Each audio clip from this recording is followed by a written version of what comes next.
Hey guys, welcome back to my YouTube channel. आज के video में हम लोग बात करने वाले हैं ministry of electronics and information technology का जो रिसेंट नोटिफिकेशन आया है उसके बारे में। Government of India have ban 59 mobile applications which are prejudicial to sovereignty and integrity of India. और ये एप्लीकेशंस की वजह से हमारा जो डिफेंस मैकेनिज्म है, हमारे स्टेट की जो सिक्योरिटी है, लॉ एंड पब्लिक ऑर्डर, इसमें बहुत बड़ी दिक्कत आ सकती थी। The ministry of information technology उन्होंने अपना section 69A of information technology act use करके ऐसे एप्लीकेशंस जो फ्यूचर में हमारे देश को एक थ्रेट पहुंचा सकते हैं, जिसकी वजह से हमारी जो सॉवरेनिटी है, इंटीग्रिटी है, defence, security and public order, इसको अगर दिक्कत आ सकती है तो ऐसे एप्लीकेशंस बैन करने के बारे में उन्होंने बात की है।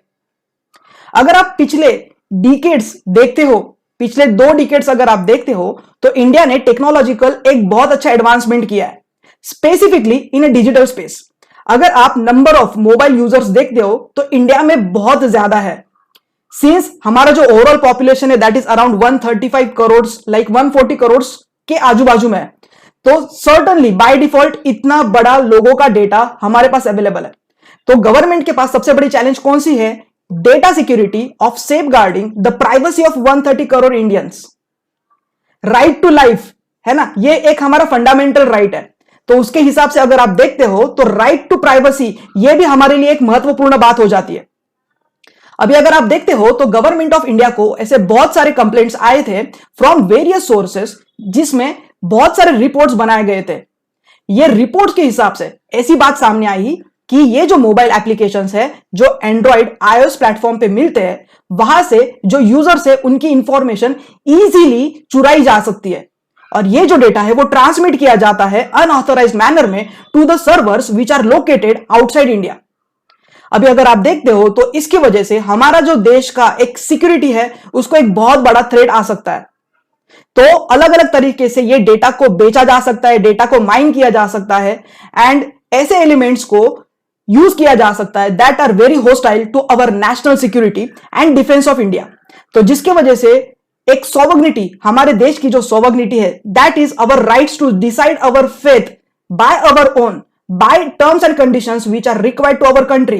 एंड उसके बाद अगर आप देखते हो तो इंटीग्रिटी ऑफ इंडिया, जो हमारा एक ब्रदरहुड है, उसमें भी एक बहुत बड़ा प्रॉब्लम आ सकता है। तो ये एक इमरजेंसी मेजर्स है जो गवर्नमेंट ऑफ इंडिया ने लिए है। अभी मैं आपको यह भी बताऊंगा कि आपका डेटा कैसे चुराया जाता है, इसके बारे में एक प्रॉपर पार्ट मैं अभी आपको बताने वाला हूं। कोई भी एप्लीकेशन जब भी आप अपने मोबाइल फोन में, अपने डेस्कटॉप, पीसी, लैपटॉप में जब भी डाउनलोड करते हो तो आप अपनी इंफॉर्मेशन वो कंपनी को दे देते हो। तो यहां पे लेफ्ट साइड में आपको जो डायग्राम दिख रही है दैट इज योर इंफॉर्मेशन। तो देखो मिलियंस ऑफ यूजर्स होते हैं। अगर कुछ बड़े एप्लीकेशंस आप देखते हो जैसे कि टिकटॉक है, यूसी ब्राउजर है, या फिर दूसरे म्यूजिक से रिलेटेड एप्लीकेशंस है, फोटोग्राफ से रिलेटेड एप्लीकेशंस है जिसमें आप सेल्फी वगैरह खींचते हो, तो आप अपनी इंफॉर्मेशन वो कंपनी को दे देते हो। So your information can be utilized against you, so safeguard your data. अभी हम लोग ये देखने वाले हैं कि आपका जो डेटा है वो रिमोट एरिया में जाता कैसे है। तो जो कंपनी है उनका एक डेटाबेस होता है, वहां पे आपकी इंफॉर्मेशन पहुंचती कैसी है, उसके पीछे का थोड़ा सा टेक्निकल नॉलेज आप ले लो। ये जो स्लाइड है इससे आपका वो आइडिया पूरा क्लियर हो जाएगा। जब भी कोई भी एक एप्लीकेशन बनाया जाता है तो उसको बनाने के लिए लॉजिक डेवलप करना पड़ता है। वो लॉजिक डेवलप करने के लिए कोर जावा का यूटिलाइजेशन होता है। एक एप्लीकेशन का बेसिक बनाया, अभी वो आपको यूज करना है, तो उसके लिए एक यूआई पेजेस होते हैं। सो यूजर इंटरफेस होता है वो, और वो यूजर इंटरफेस यूज करने के लिए HTML, CSS, JS इसको यूज किया जाता है। और ये हो आप कस्टमर जो रिमोट एरियाज में हो, तो बहुत सारे कंपनीज के एप्लीकेशंस आपके मोबाइल में होंगे। उदाहरण के तौर पे अगर आप देखते हो तो आपके पास Amazon हो सकता है, आपके पास फ्लिपकार्ट हो सकता है, आपके पास फेसबुक है, आपके पास टिकटॉक है, तो ये सारे एप्लीकेशंस है। तो अभी आपके दिमाग में एक बात आ गई होगी कि आपके सामने जब भी कोई भी एक पेज ओपन होता है that is a UI page, user interface उसके बोला जाता है। उसके पीछे का जो लॉजिक डेवलप करते हैं उसको यूज करने के लिए जनरली कोर जावा या फिर प्रोग्रामिंग लैंग्वेजेस यूज होती है। अभी आप क्या करते हो, आप साइन इन करने के लिए अपनी इंफॉर्मेशन दे देते हो। तो ये हो आप रिमोट कस्टमर। तो ये जो कंपनीज होती है उनका टारगेट क्या होता है, वर्ल्ड में सारे के सारे लोग उनका एप्लीकेशन को यूज करें। तो डेफिनेटली ये किसका भी टारगेट होता है कि मैक्सिमम यूजर्स उनका जो एप्लीकेशन है वो डाउनलोड करें। तो जब भी आप उसको डाउनलोड करते हो तो आप हो रिमोट कस्टमर, आप क्या करते हो, अपनी इंफॉर्मेशन फिल करते हो, आप अपना नाम दे देते हो, आप अपना गूगल अकाउंट का इंफॉर्मेशन उन्हें दे देते हो, या फिर कभी कभी आप अपना जीमेल अकाउंट से साइन इन करते हो। तो अभी आपने साइन इन किया, तो आप साइन इन कहां पे टाइप कर रहे हो, तो ये जो यूआई पेजेस है जो HTML CSS JS यूज करके बनाए गए वहां पे आप टाइप करते हो। अभी आपकी इंफॉर्मेशन जाती है उनके सर्वर में, तो उसको बोलते हैं सर्वर साइड। सर्वर साइड को हैंडल करने के लिए एडवांस जावा का यूटिलाइज किया जाता है, जिसमें सर्वलेट, JSP ये सारी चीजें होती है। अभी आपका डेटा गया सर्वर साइड पे, अभी उसको थोड़ा सा प्रोसेस करना पड़ेगा, जिसके लिए कोर जावा का अगेन यूज किया जाता है और एडवांस जावा का भी यूज किया जाता है। और यहां पे एक जावा डिपेंडिंग डेटाबेस होता है, और यहां पे जो डेटाबेस होता है that is handled by Oracle, MySQL, SQL server, DB2 and etcetera. तो अभी आपने क्या किया, आपकी जो पूरी इंफॉर्मेशन है वो देखो यहां से यहां पे चली गई, और अभी आप चाहो या ना चाहो इसको आप डिलीट नहीं कर सकते। एक बार उन्होंने स्टोर कर दिया तो वो हो गया, तो मोस्टली इसको डिलीट कर पाना डिफिकल्ट होता है, क्योंकि कंपनीज इतनी स्मार्ट होती है कि वो बैकअप ले लेते हैं। अभी क्वेश्चन ये आता है कि ये डेटा के साथ क्या कर सकते हैं, तो data is a big oil, ऐसा हम लोग बोल सकते हैं, एक नया गोल्ड है। तो डेटा को यूज करके मार्केट को पूरा कंट्रोल किया जा सकता है। आपके मोबाइल में बहुत सारी कंपनीज के मैसेजेस आते हैं, या फिर अगर आप गूगल अकाउंट यूज करते हो तो वहां पे बहुत सारे नोटिफिकेशंस आते हैं।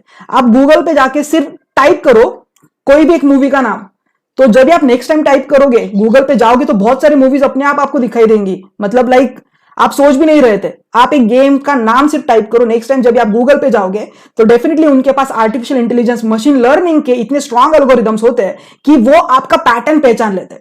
और ये जो पैटर्न आइडेंटिफिकेशन है ना, वही सबसे बड़ी दिक्कत है। आप देखो जब भी कोई एक मोबाइल एप्लीकेशन जब भी आप डाउनलोड करते हो तो वो एप्लीकेशन में वो आपसे एक्सेस मांगता है, access to your database, access to your location, है ना, आपका मोबाइल नंबर वो ले लेगा, आप मोबाइल नंबर भी दे देते हो। उसके बाद आप अपना जो स्टोरेज स्पेस है उसमें फोटोग्राफ्स का एक्सेस कर लेते हो, वीडियोस का एक्सेस कर लेते हो। मान लो गलती से वो जो फोटोग्राफ्स है उसमें आपके बैंक अकाउंट की डिटेल्स है, या फिर आपका कुछ पर्सनल इंपॉर्टेंट डेटा है, तो फिर क्या, तो वो पूरा का पूरा डेटा जा सकता है कंपनी के पास। अभी थ्रेड किससे, ये जो रिसेंट एप्लीकेशंस जो हटाए गए हैं उसमें मोस्ट ऑफ द एप्लीकेशंस आपको चाइनीज एप्लीकेशंस दिखाई दे रहे हैं। तो जरूरी है क्या सिर्फ चाइना से आपको थ्रेट हो, नो, वर्ल्ड में कहां से भी आपको थ्रेट हो सकती है। तो एक बेसिक इंफॉर्मेशन था जिससे आप ये समझ सकते हो कि आपका जो डेटा है वो एक जगह से दूसरी जगह। The Indian cyber crime coordination centre, ministry of home affairs, इन्होंने ऐसे एप्लीकेशंस जो मैलिशियस है उसको ब्लॉक करने के बारे में बोला है। This ministry has also received many representation raising concerns from citizens regarding security of data and risk to privacy related to operations of certain applications. CERTIN, that is Computer Emergency Response Team, इन्होंने भी ऐसा बोला है कि ये application की वजह से हमारा जो डेटा है उससे रिलेटेड जो सिक्योरिटी है एंड प्राइवेसी का एक ब्रीच बड़े लेवल पे हो रहा है। तो रिसेंटली अगर आप देखते हो तो यूट्यूब वर्सेस टिकटॉक, ये एक बात बड़े लेवल पे हमारे देश में चल रही थी। तो हमने ये देखा है कि टिकटॉक जैसे एप्लीकेशन है जिसकी वजह से बहुत सारा डेटा यूजर से इजीली लाइक ऐसी कंट्रीज पे जा रहा है जो हमारे देश को एक थ्रेट पहुंचा सकती है। तो सर्टेनली ये जो गवर्नमेंट ऑफ इंडिया की मूव है उसको एक मास्टर मूव हम लोग मान सकते हैं। तो हम लोग ये बोल सकते हैं क्या ये एक डिजिटल स्ट्राइक है। अभी क्वेश्चन ये आता है कि ये कौन से एप्लीकेशंस है, इसका एक ओवरव्यू हम लोग देख लेते हैं। सो टिकटॉक ये एक मेजर है, अगर आप देखते हो तो टिकटॉक के यूजर्स इंडिया में बहुत ज्यादा है। शेयर इट, ये एक एप्लीकेशन आपने बहुत सालों से यूज किया होगा to share the files from one mobile to another mobile. उसके बाद यूसी ब्राउजर, ये भी बहुत सारे लोगों के मोबाइल में दिखाई देता है। उसके बाद हेलो, लाइक, ऐसे बहुत सारे एप्लीकेशंस है। वायरस क्लीनर, ये मोस्ट ऑफ द लोगों के मोबाइल में होता है ना। आपको ऐसा लगता है कि आपके मोबाइल में एक वायरस आ जाएगा जिसको क्लीन करना जरूरी है, लेकिन ये शायद वायरस क्लीन नहीं करेगा, ये शायद आपका डेटा क्लीन करके लेके जाएगा। ऐसे बहुत सारे, वी चैट भी है, म्यूजिक से रिलेटेड एप्स भी है। अभी अगर आप देखते हो तो वीडियो कॉल से रिलेटेड है जो शाओमी का है, रिकॉर्डर से रिलेटेड एप्स है, क्लीनर है, ब्राउजर है, गेम्स हो सकते हैं। सो टोटल 59 ऐसे एप्लीकेशंस है। देखो स्वीट सेल्फी, वी मीट, ऐसे फोटो वंडर। अभी अगर एक चीज आप नोटिस करते हो ना तो ये सारे एप्लीकेशन में एक कॉमन बात है ये एप्लीकेशन ऐसे है जो आप डे टू डे में 100% यूज करते हो। देखो ना, आप में से बहुत सारे लोग सेल्फी रोज खींचते रहेंगे, है ना। शायद आप सेल्फी खींच कर सोशल मीडिया के ऊपर अपलोड करना चाहोगे। आप फेसबुक पे अपलोड करते हो, व्हाट्सएप पे अपलोड करते हो, आप इंस्टाग्राम पे अपलोड करते हो, एंड आप टिकटॉक पे भी वीडियोस छोटे छोटे बना रहे हो। तो इसके लिए फ्रंट कैमरा से रिलेटेड, बेहतरीन फ्रंट कैमरा से रिलेटेड एप्लीकेशन उन्होंने आपको बना के दिए। दूसरा अगर आप देखते हो तो म्यूजिक से रिलेटेड, म्यूजिक ये बात कैसी है, रोज सुनते हो ना आप, दिन में 2-4 बार, लाइक ट्रैवलिंग अगर आप कर रहे हो, you are staying in a metropolitan cities, तो एक जगह से दूसरी जगह पे आप जाते हो तो सर्टनली आपके कान में ईयरफोन्स होते हैं और आप म्यूजिक को सुनते हो। तो अभी कैसे था, पहले तो लाइक लोग डाउनलोड करते थे गाना और उनके एक प्लेलिस्ट में होता था, लेकिन अभी आपके पास 1.5 GB का एक डेटा है कि नहीं। तो मुझे लगता है कि ये 1.5 GB वाला डेटा जो है ना, ये भी एक बहुत बड़ा स्कैम है। मतलब लाइक लोग उसको खत्म करने के पीछे है यार। मतलब इतना पैसा आप पे कर रहे हो, आपको लगता है कि वो खत्म कर देना चाहिए, जरूरी नहीं है। आपको अगर रिक्वायर्ड है तो यूज करो। लोग, मतलब मैंने ऐसे भी देखे जिनके पास कुछ काम धंधा नहीं होता, वो 1.5 GB डेटा रोज खत्म करना, ये उनका सुबह का टारगेट होता है कि शाम तक मैं 1.5 GB खत्म करके जाऊंगा। तो अगर आप देखते हो ना, तो म्यूजिक से रिलेटेड, लाइक आप डेटा यूज करके म्यूजिक सुन रहे हो, तो ऐसे एप्लीकेशंस है जो आपके लिए सही नहीं है। अभी आप अपनी इंपॉर्टेंट डॉक्यूमेंट स्कैन कर रहे हो, है ना, लाइक आपने मान लो अपनी सैलरी स्लिप आपने स्कैन की, किसी को भेजा, बैंक अकाउंट डिटेल्स आप स्कैन कर रहे हो, आप भेज रहे हो। देखो ना, ये कितनी बड़ी थ्रेट है। आपके कुछ पर्सनल फोटोग्राफ्स हो सकते हैं, कुछ इंफॉर्मेशन हो सकती है जो आप स्कैन कर रहे हो या उसके फोटो निकाल रहे हो। चैट से रिलेटेड, है ना, चैट कर रहे हो मतलब क्या कर रहे हो, आप बात कर रहे हो किसी से, तो like it can be anyone, है ना। तो ये एक बहुत बड़ी थ्रेट है। न्यूज आप पढ़ रहे हो, तो यहां पे उन्होंने इस तरह से एप्लीकेशन बनाए हैं जो आप रेगुलरली यूज करोगे ही, आप चाहो या आप ना चाहो, वो पॉपअप करेंगे रोज, एंड अल्टीमेटली आप उसके ऊपर क्लिक करोगे। तो दिक्कत वही है, जब भी आप उसके ऊपर क्लिक करते हो, आपकी एक उंगली आपका पूरा डेटा दूसरे कंट्री में भेज सकती है। अभी यहां पे बात यह आती है कि ये एंटी चाइना मूव है क्या? Answer is no. इसमें से बहुत सारे एप्लीकेशंस आपको चाइना के दिखाई देंगे, लेकिन एक बात आप ध्यान में रखो, सिर्फ चाइना से ही आपको थ्रेट होगी ऐसा जरूरी नहीं है। वर्ल्ड में बहुत सारी कंट्रीज है और जिसको डेटा चुराना है वो वर्ल्ड में से कहां से भी चुरा सकता है। तो हमें क्या करना है, हमें अपनी तरफ से सेफगार्ड्स मेजर करने हैं। जो एप्लीकेशंस आपको लगता है कि ये जेन्युइन एप्लीकेशंस नहीं है, जिससे आपको थ्रेट हो सकती है, सर्टेनली आपको उसको डिलीट करना है। आपके पास कोई ऑप्शन नहीं है। ऐसी एप्लीकेशंस यूज करो जो जेन्युइन है। एंड अभी तो हमारे देश में भी बहुत सारे एप्लीकेशंस बन रहे हैं। सो मेक इन इंडिया वाले जो एप्लीकेशंस है जो हमारे देश के लोगों ने बनाया है, उसको आप यूज करो। लेकिन वो एप्लीकेशंस भी जब आप यूज करोगे तो केयरफुली यूज करो, ठीक है ना। चोरी अगर होनी है तो वो कहां से भी हो सकती है। अभी नेक्स्ट क्वेश्चन आता है कि how can I protect my identity online. तो सबसे पहली चीज है protect your computer and smartphone. So यहां पे आप strong up to date security software utilize कर सकते हो। दूसरी बात, आपको स्पैम और स्कैम्स इसको अंडरस्टैंड करना है। तो जब भी आपको फेसबुक के ऊपर रिक्वेस्ट आती है, इंस्टाग्राम के ऊपर रिक्वेस्ट आती है, आपके पास व्हाट्सएप के ऊपर अगर कोई मैसेजेस आता है, या फिर जीमेल अकाउंट में अगर कोई भी रिक्वेस्ट आती है, तो आपको यह पता होना चाहिए वो स्कैम है या स्पैम है। अगर आपको लग रहा है तो इमीडिएटली आप उसको रिपोर्ट करो। दूसरी बात, जब भी आप कहां पे भी साइन इन करते हो, use a very strong password, ठीक है। अपना नाम और डेट बर्थ डाल दोगे तो कोई भी उसको चुरा लेगा, ठीक है। क्योंकि एथिकल हैकिंग करके एक चीज होती है जिसमें बहुत सारे ट्रायल एरर्स यूज करके बहुत सारे लोगों के पासवर्ड्स को इजीली आप लेके आ सकते हो। टेक्निक्स होती है फ्रीज योर क्रेडिट। अगर आपके बैंक अकाउंट में अगर कोई भी पैसा आ रहा है, ठीक है, तो वहां पे स्पेसिफिकली आपको बहुत स्ट्रांग पासवर्ड्स को यूज करना पड़ेगा। अगर आप ऑनलाइन कहां पे भी कुछ परचेसेस कर रहे हो, पेमेंट्स कर रहे हो, तो रेप्यूटेबल वेबसाइट्स का ही इस्तेमाल आपको करना है। और एक बात, स्टे अलर्ट। अभी आप कैसे कर सकते हो, जो थेफ्ट है उससे आप कैसे बच सकते हो। False information on your credit reports including your social security number, आपका एड्रेस, नेम और एम्प्लॉयर्स नंबर या नेम, ये आपको नहीं देना है। मिसिंग बिल्स और अदर मेल्स, अगर ऐसा कुछ आ रहा है तो उससे आपको सावधान रहना है, क्योंकि आपका आइडेंटिटी कार्ड इजीली हाईजैक किया जा सकता है, आपके अकाउंट नंबर्स इजीली लिए जा सकते हैं।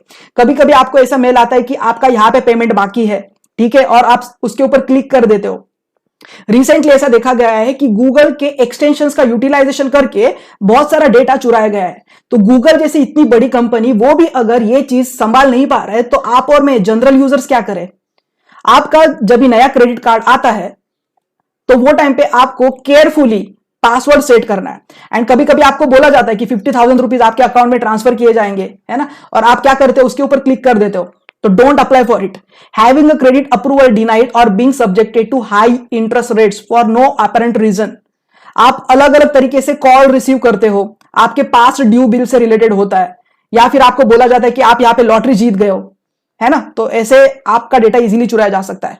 पब्लिक वाईफाई आप यूज करते हो या फिर कोई दोस्त के घर पे जाके आप वाईफाई वगैरह यूज करते हो, तो ऐसे टाइम पे आपको केयरफुल रहना है।